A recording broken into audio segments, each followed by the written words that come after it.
Tidak ada yang kebetulan dalam hidup ini. Semua apa yang terjadi dalam hidup kita itu sesuai dengan rencana Tuhan. Berkali-kali hal ini saya sampaikan, saya tegaskan. Karena saya hari ini hendak bercerita tentang masa lalu saya yang berkaitan dengan masa kini, berkaitan dengan kegiatan-kegiatan sosial saya sekarang.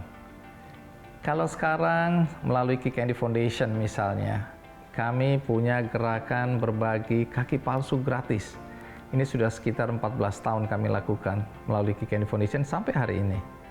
Juga ada kegiatan berbagi buku untuk taman bacaan di seluruh Indonesia. Untuk sekolah-sekolah yang miskin juga kami bagi buku melalui Key Candy Foundation. Kemudian ada gerakan untuk operasi bibir sumbing, operasi katarak, ya, mata. Semua ini setelah saya refleksikan ke belakang, ke masa lalu saya, ada kaitannya. Jadi sekali lagi ini bukan sesuatu yang kebetulan. Ini sesuai dengan rencana Tuhan. Kita mulai dari kaki palsu. Ketika saya tinggal di Surabaya, di sebuah gang sempit, namanya Dinoyo Tangsi, Gang 2. Saya tinggal di situ waktu masa kecil. Di sana ada seorang anak, usianya lebih tua sedikit dari saya, kena polio dan kemana-mana selalu menggunakan tongkat. Nah, anak ini punya satu kereta yang kami sebut kereta ajaib waktu itu, kereta roda 3, ya, dia naik di atasnya dan dia bisa menggerakkan keretanya ini dengan tangan. Jadi mengayuhnya dengan tangan kayak sepeda, tapi mengayuh dengan tangan karena kakinya memang tidak berfungsi. Kalau dia keluar menggunakan keretanya, maka kami rame-rame ingin gandol. Numpang di belakangnya itu bisa ada injakan dan kami naik di atasnya. Nah, biasanya dia membolehkan asal kita harus bayar. Bayarnya itu dengan apa aja yang lagi musim hari itu. Kalau musim umbul atau gambaran yang dipotong kecil-kecil itu ada cerita tentang Tarzan, cerita tentang macam-macam, Batman dan seterusnya. Nah, kemudian kita juga harus bayar dengan karet. Kalau itu musim karet gelang, biasanya karet itu juga dijadikan alat permainan. Kami juga harus membayar kelereng kalau hari itu musim kelereng dan seterusnya dan seterusnya. Jadi boleh gandol tapi harus bayar tanda kutip tiket berupa permainan-permainan tadi yang saya sebutkan. Nah, tapi masalahnya saya adalah satu-satunya anak yang tidak pernah diizinkan untuk menggandol, untuk naik ke atas kereta dia. Misalnya kalau tarifnya 2 kelereng saya bayar 4 pun nggak boleh. Dan kalau saya paksakan gandol, dia akan pukul saya dengan tongkatnya, karena tongkatnya akan tetap ada di dalam kereta dan dia pukulkan ke belakang. Bahkan nggak ada angin, nggak ada hujan, kalau kami berpapasan dia akan kejar saya dengan tongkatnya. Sampai hari ini saya tidak tahu apa dosa saya pada anak ini. Di mata saya anak ini nakal, di mata saya anak ini membenci saya, sehingga saya balik membenci dia.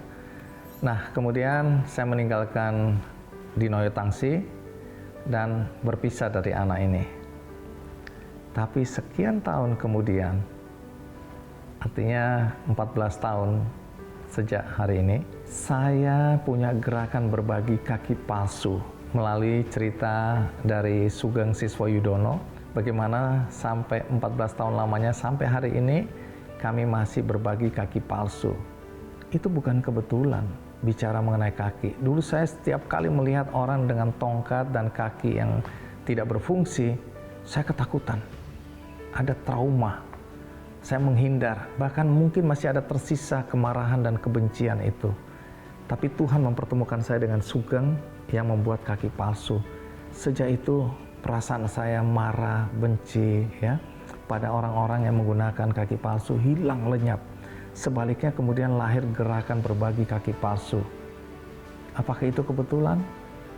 Saya yakin tidak. Itu rencana Tuhan sejak saya kecil untuk mengingat peristiwa ini dan kemudian ada gerakan berbagi kaki palsu. Kemudian bicara mengenai gerakan operasi katarak. Kami sudah melakukan bertahun-tahun operasi katarak melalui Key Candy Foundation. Dan sekarang ditambah lagi dengan benihbaik.com. Kami punya gerakan operasi katarak untuk orang-orang miskin di seluruh Indonesia.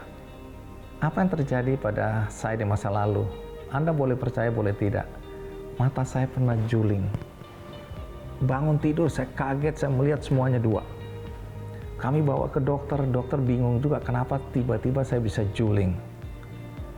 Dan ada treatment sederhana, karena ibu saya waktu itu saya masih tinggal dengan ibu saya sebagai single parent ya, bersama 2 kakak perempuan.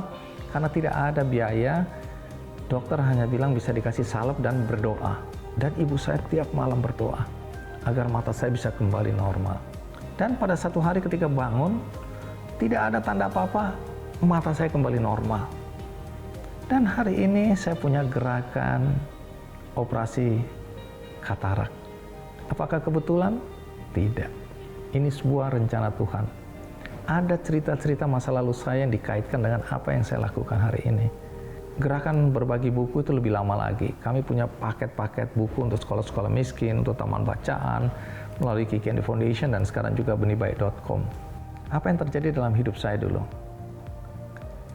Ibu saya adalah orang yang mendorong saya untuk berminat membaca. Dia dengan segala kemiskinannya, dia berlangganan 1 koran. Padahal di rumah itu tidak ada laki-laki. Dan itu memang disediakan untuk saya. Pengorbanan seorang ibu supaya saya tahu apa yang terjadi di dunia ini. Ini juga yang saya anggap tidak ada yang kebetulan, karena kemudian saya jadi jurnalis, jadi wartawan. Karena ibu saya memberikan saya kesempatan membaca koran setiap pagi. Dan dia harus berjuang untuk membayar langganan koran itu. Setiap ulang tahun, hadiah yang diberikan oleh ibu saya adalah buku. Buku-buku murah, buku-buku tipis. Dimulai dari buku prakarya, saya ingat. Dan saya merasakan betapa dahsyatnya ilmu yang didapat dari buku itu, karena anak-anak kecil waktu itu dan guru-guru bahkan tidak tahu bagaimana membuat prakarya dari bahan-bahan yang tersedia di sekitar kita. Zaman dulu, zaman saya itu dari kakak-kakak kelas dulu di SD, ini SD ceritanya, mereka bikin cuma asbak dari tanah liat. Itu aja, cuma modelnya aja yang berubah-ubah. Tapi saya dengan membaca buku itu mampu membuat satu terobosan besar di sekolah, yakni membuat kerajinan tangan dari bahan-bahan yang tidak pernah dibuat oleh kakak-kakak kelas saya dulu. Jadi saya tahu kekuatan sebuah buku kalau kita mendapatkan ilmu dari situ. Nah, setiap tahun saya harus menunggu untuk mendapatkan 1 buku tipis yang dibeli oleh ibu saya. Dari situ saya menghargai betul buku, karena saya tidak mampu membeli. Sampai kuliah, saya harus memilih apakah tidak makan atau beli buku. Bahkan ada buku-buku wajib di tempat saya kuliah yang saya harus beli sebenarnya, tapi saya tidak mampu. Teman-teman memfotokopi, tapi itu tetap ada biaya. Saya rajin ke perpustakaan di Sumantri Brojonegoro hanya untuk bisa membaca buku-buku wajib. Berjam-jam di situ. Setelah saya mempersiapkan ponakan-ponakan saya mandi, suapin mereka, antar mereka ke sekolah, jemput mereka, ngepel, cuci baju, ya, karena saya bantu kakak saya yang sakit-sakitan hari itu. Baru kemudian saya ke perpustakaan, baca banyak buku wajib, baru sorenya ke kampus. Itu yang saya lakukan berkali-kali. Jadi buku dalam kehidupan saya penting. Dan hari ini melalui Kiki and the Foundation dan benihbaik.com, saya berbagi buku gratis untuk teman-teman bacaan miskin ya di berbagai daerah di Indonesia. Jadi sekali lagi, tidak ada yang kebetulan dalam hidup ini. Semua atas rencana Tuhan. Cuma kadang kita tidak tahu apa rencana Tuhan dalam hidup kita. Begitu juga bibir sumbing. Saya punya teman dekat, belum sampai sahabat tapi teman akrab di Surabaya. Saya tinggal di Surabaya, di situ ada anak satu yang bibirnya sumbing, dan dia menjadi olok-olok dari teman-teman kami, dibully, sehingga dia sering nangis pulang dan kelihatan menderita sekali. Sampai satu hari, saya tidak tahu bagaimana ceritanya, dia dioperasi dan kemudian operasi itu dianggap berhasil, sehingga ngomong waktu dia berbicara tidak lagi sengau seperti anak-anak yang bibir sumbing. Saya melihat perubahan yang luar biasa. Sejak itu dia percaya diri. Dan hari ini saya punya gerakan operasi sumbing di berbagai daerah di Indonesia. Dan seterusnya dan seterusnya. Sekali lagi, saya ingin menekankan kepada siapapun yang menonton acara ini. Coba cari tahu apa yang terjadi di masa lalu Anda dan kemudian apa yang Anda lakukan hari ini. Ini ada semacam dot-dot yang kalau dikoneksikan, maka kita baru menyadari, oh ternyata apa yang terjadi dalam kehidupan kita. Tidak ada yang kebetulan. Semua sesuai dengan rencana Tuhan. Tinggal bagaimana kita menyikapinya. Semoga dengan menonton acara ini Anda juga percaya bahwa kehidupan Anda berkaitan dengan masa lalu Anda. Setelah Anda memahami bahwa apa rencana Tuhan dalam hidup Anda, mulailah berbuat sesuatu kebaikan yang berkaitan dengan pengalaman hidup Anda. Dengan demikian, Anda akan mendapatkan kebahagiaan. Masa lalu Anda yang mungkin penuh dengan dendam, seperti saya sebutkan, penuh kepahitan, penuh dengan kemarahan, mudah-mudahan akan hilang dengan apa yang Anda lakukan hari ini berkaitan dengan kebaikan dan pengalaman masa lalu. Semoga episode kali ini membuka perspektif Anda tentang apa rencana Tuhan dalam hidup Anda.